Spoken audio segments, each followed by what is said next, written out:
इस वीडियो में आज आप राजा तूतनखामुन के बारे में ऐसी बातें जानोगे जो शायद ही पहले आपको पता होगी। जन्म के समय राजा तूतन को तूतनखामुन नाम नहीं दिया गया था।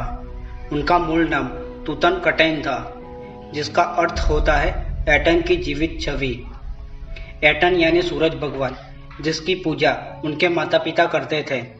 उसके बाद जब राजा तूतन सिंहासन पर बैठा तो उसने एटन की पूजा बंद करवाई और अमुन की पूजा शुरू करवाई, जो देवताओं का राजा था, और उसके बाद उनका नाम तूतनखामुन पड़ा। नंबर 2, सम्राट तूतनखामुन सबसे कम उम्र में बनने वाला पहला फेरो था। जब उनके पिता की मृत्यु हुई तब वो सिर्फ 7 साल का था। नंबर 3, सम्राट तूतनखामुन के बारे में एक श्राप लिखा हुआ था, जो भी राजा की शांति को भंग करेगा उसको मौत नसीब होगी। और ये वास्तविक तक बना जब हावर्ड कार्टर के कई साथियों की मौत रहस्यमय तरीके से हो गई। नंबर 4, जब सम्राट तूतनखामुन ने अपना धर्म बदल दिया तो वो बिल्कुल नए धर्म में नहीं जा रहे थे, बल्कि पुराने जमाने में जो लोग चंद्रमा की पूजा करते थे वही धर्म ने उनको वापस अपनाया। नंबर 5, सम्राट तूतनखामुन के दिनों में अपने ही परिवार में लग्न करना बहुत सामान्य बात थी, जिनसे उनकी माँ उनकी चाची बनी और उनकी बहन उनकी पत्नी बनी। नंबर 6, अपने शुरुआती शासनकाल के दौरान सम्राट तूतन के मुख्य सलाहकारों में से एक पई थे, जो प्रसिद्ध नेफर्टिटी के पिता थे। यह जानते हुए कि टूटन अभी भी एक बच्चा था, उसका शासन पर भारी प्रभाव नहीं था। यह आई का विचार था कि पुराने धर्म को वापस लौटाया जाए और टूटन को अपना नाम बदल दिया जाए कि एक बच्चा इस तरह के जटिल निर्णय कैसे ले रहा था। नंबर 7, अपने छोटे जीवन काल दरमियान सम्राट तूतनखामुन ने काफी सारी संपत्ति को हासिल किया था। उनका प्रमाण बारे में पाए गए खजानों के रूप में मिलता है। नंबर 8, सम्राट तूतनखामुन की दादी क्वीन टाई उल्लेखनीय महिला थी। जब वह 11 या 12 साल की थी तो उसने राजा अनहुमटोएप से शादी की। उनका नाम अक्सर सभी प्रकार के कानूनी फैसलों में और कई वस्तुओं पर अगल बगल में या पीछे दिखाई देता है, और कई मुद्दों को वो अपने माध्यम से निपटा दिया करते थे। नंबर 9, सम्राट तूतनखामुन का मौत का मुंगोटा संभवतः प्राचीन मिस्र का सबसे प्रसिद्ध प्रतीक है। शाही मौत के मुंगटों का इस्तेमाल मम्मी के चेहरे को ढकने के लिए किया जाता था। यह ठोस सोने से बना है और अर्धकीमती पत्थरों से सजाया गया है।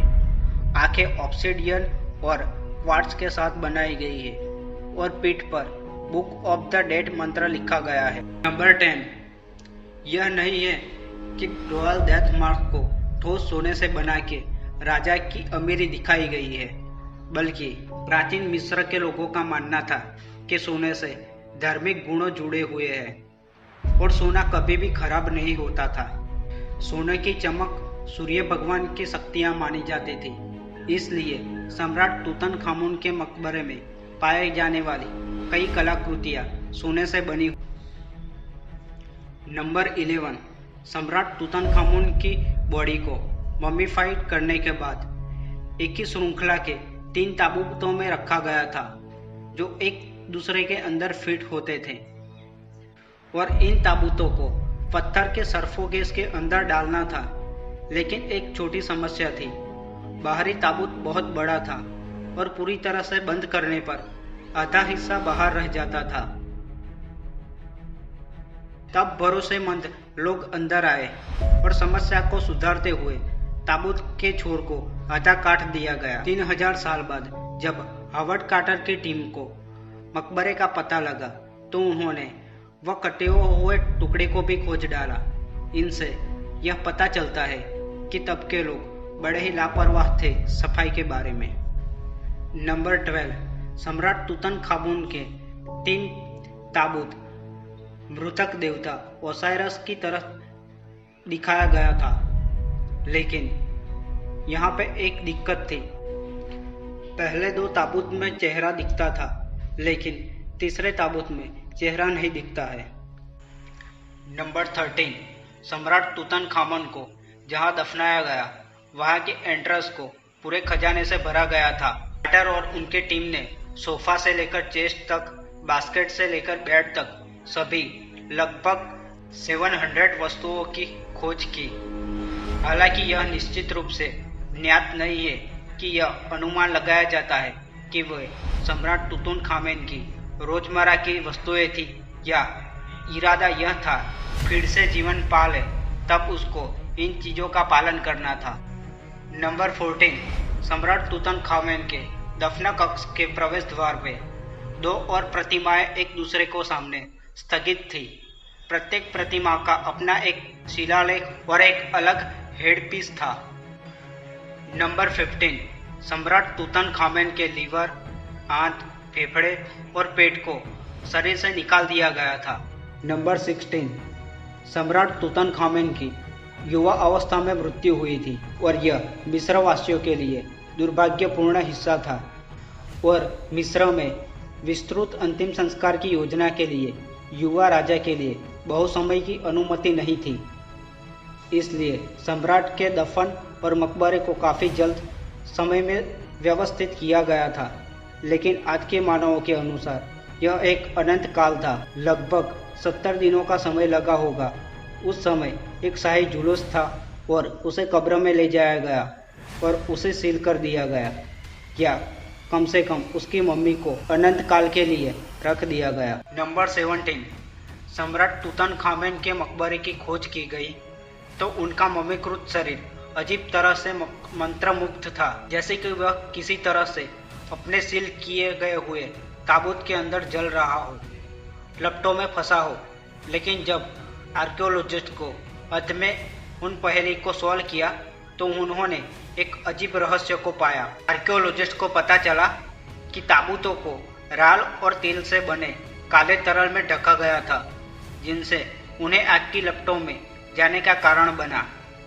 आर्कियोलॉजिस्ट का सबसे अच्छा अनुमान यह है कि जिन्होंने चरस की मम्मी और जांच की, राल और तिल से बने काले तरल को दफन किए जाने वाले कफन में भिगोया गया था और यह एक बार ऑक्सीजन के संपर्क में आते ही प्रज्वलित होता है, यानी जाने या अनजाने में सचमुच राजा को जलाया गया था। हालांकि ये एक रहस्य है कि उन्हें ऐसे तरल में क्यों ढका गया। नंबर 18, सम्राट तूतनखामेन के कब्र से मिले सबूतों के आधार पर उनकी पत्नी की 2 बेटियां थी। जुड़वा बच्चों के अवशेष दफन स्थान पर पाए गए थे।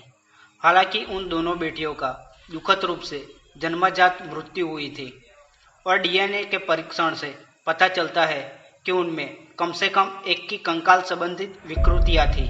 नंबर 19, सम्राट तूतनखामेन के समय में रथ राजाओं को ले जाने के लिए इस्तेमाल में लिया जाने वाला प्राथमिक तरीका था। सम्राट की मिली हुई मम्मी से हमें पता चलता है कि मरने के कुछ समय पहले ही तूतनखामेन की भयानक रथ दुर्घटना हुई थी। उस दुर्घटना ने उनके रिब पिंजरे को तोड़ दिया, उनके कई आंतरिक अंगों को नुकसान पहुंचाया और उनकी मृत्यु हुई तब उनको मलेरिया हुआ था, एक पैर टूटा हुआ था और एक वी आकार हड्डी पाई गई।